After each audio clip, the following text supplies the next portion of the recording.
I don't care এই শব্দটা আপনারা প্রায় শুনে থাকেন। কথা বলতে গেলে আপনার বিপরীতে যিনি আছে সে হয়তো আপনাকে অনেকবারই বলেছে যে আই ডোন্ট কেয়ার। এই আই ডোন্ট কেয়ার শব্দের অর্থটা কি? এর অর্থ হলো আমি তোয়াক্কা করি না বা আমি পাত্তা দেই না অথবা আমার কিছুই যায় আসে না। তাহলে এই কথাটি তখনই বলা হয় যখন আপনি কোনো ব্যাপারকে একেবারেই গুরুত্ব দিচ্ছেন না বা সেই বিষয়ে আপনার কোনো ধরনের কোনো চিন্তাই নেই। উদাহরণ দিয়ে বলি, ধরুন কেউ আপনাকে বলল যে তোমার এই যে নতুন চুল কাটাটা না একদম ভালো হয় নাই, কি কাটছো এটা? যদি আপনি মনে করেন যে এটা নিয়ে আপনার কোনো মাথা ব্যথা নাই, তাহলে আপনি তাকে বলতে পারেন আই ডোন্ট কেয়ার।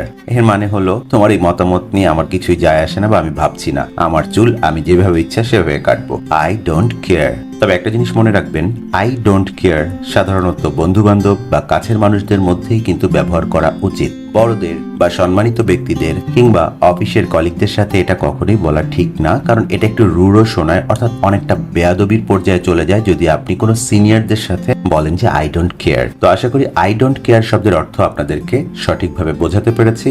ভালো থাকবেন সবাই, আমাদের সাথেই থাকবেন। পরবর্তী ভিডিওর জন্য আপনাদের সবাইকে আমন্ত্রণ।